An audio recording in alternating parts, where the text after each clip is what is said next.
Hola, soy Juan Carlos González y el día de hoy en Domina la Construcción vamos a ver sobre la dosificación del mortero usando cal en el asentado de ladrillos. Ahora sí, aquí es importante la resistencia a la compresión porque este sí va a ser estructural, siempre y cuando sea un muro portante y no un muro no portante. Porque, por ejemplo, nosotros hemos diseñado una vivienda donde en la parte del medio realmente no necesitamos poner un muro portante. Entonces lo hicimos con ladrillo pandereta. Según el fabricante, la resistencia a la compresión del ladrillo es de 25 kilos sobre centímetros cuadrados. Entonces yo no necesito para este muro, yo no necesito hacer una mezcla súper resistente de 140 kilos sobre centímetro cuadrado si mi ladrillo va a resistir solamente 25. ¿Quién va a fallar primero? Va a ser mi ladrillo antes que falle mi mortero. Bueno, para cerrar la idea, vamos a, ojo que no es que yo recomiende el uso del ladrillo pandereta, el cual no se debe usar, porque en muchas viviendas cuando se fabrica se utiliza este tipo de ladrillos, pero lo hacen de manera que este sea un muro portante, lo cual realmente no se recomienda justamente por su baja resistencia. Entonces, si tu casa no está diseñada por un especialista, entonces no te recomiendo usar el uso de ladrillo pandereta, justamente por su baja resistencia. Dicho todo esto, como les comentaba, también ocurre el otro lado. Por ejemplo, yo leí en una tesis donde indicaba que el ladrillo que tenía una resistencia de 130 kilos sobre centímetro cuadrado. Y hicieron diferentes pruebas y obtuvieron que la resistencia para pilas era de 49 kilos sobre centímetro cuadrado. Y dijeron que este ladrillo no cumple con la tablita del Reglamento Nacional de Edificaciones, que te dice que para que el ladrillo sea industrial, tiene que tener una resistencia de 65 kilos sobre centímetro cuadrado.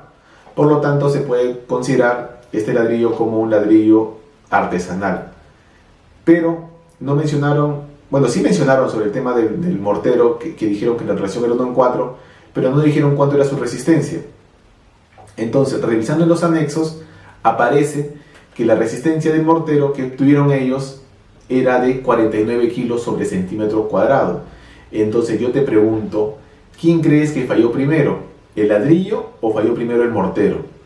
Entonces, eso hay que tener bien en cuenta. No digo que la tesis esté mal, solamente que siempre a veces se nos escapan ciertos detalles que nosotros asumimos algunas relaciones, pero sin verificar su resistencia. Entonces, vamos a revisar esta tablita. Voy a explicarlo un poquito más a detalle para ver qué es lo que significa, ¿no? En donde dice unidad, básicamente es la resistencia que va a tener a la compresión el ladrillo, solamente el ladrillo. Cuando menciona pila, quiere decir que es un ladrillo sobre otro y se ensaya todo, esa pila, se ensaya todo. Cuando menciona murete, quiere decir que se fabrica un pequeño muro y se ensaya también, pero este no es a la compresión, sí es a la compresión, pero no es en el sentido de que se ha fabricado, sino es en diagonal, ¿no?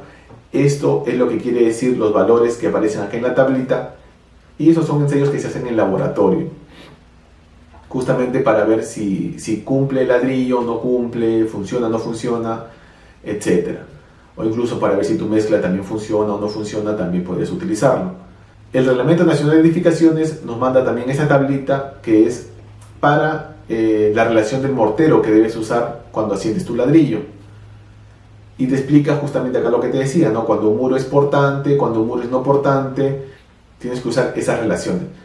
Pero, vuelvo a repetir, si no lo estás haciendo tú como un profesional, tienes que respetar por lo menos esos valores, ¿no? Usar un ladrillo macizo, no usar ladrillo pandereta, porque no sé si siempre yo escucho que dicen, no, el ladrillo pandereta no sirve, que no sé qué. No sirve si lo vas a usar como un muro portante, obviamente.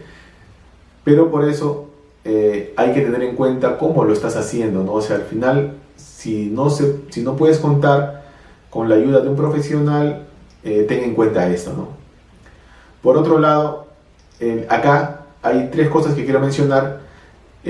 Menciona arena, pero no dice qué tipo de arena es, pero también menciona una granulometría, y según su granulometría se refiere a una arena gruesa, no es arena fina.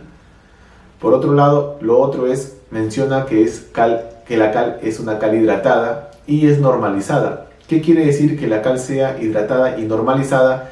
Quiere decir que debe tener un 95% de pureza, o sea, un 95% de hidróxido de calcio.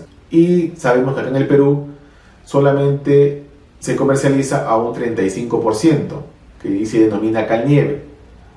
Entonces hay que tenerlo en cuenta al momento de hacer la mezcla. Y lo otro es que la relación que aparece ahí es en volumen, pero yo recomiendo siempre hacerlo en peso. Y siempre lo voy a recalcar, que lo hagas en peso. Ya luego que tú lo pasas a volumen es otra cosa, pero hazlo en peso. Entonces normalmente para un mortero yo recomiendo que la mezcla sea 1:4 en peso. Pero para que me dé en volúmenes, por ejemplo en Perú, para hacerlo que me dé usarlo en volúmenes, puedo usar 1:4.4, lo cual va a hacer bajar un poco la resistencia, sí, pero yo creo que está bastante aproximado. Entonces, por cada bolsa de cemento quiere decir que voy a usar 6 baldes de arena gruesa. Aquí sí voy a hablar un poco sobre el tema de la relación de agua-cemento, porque es importante.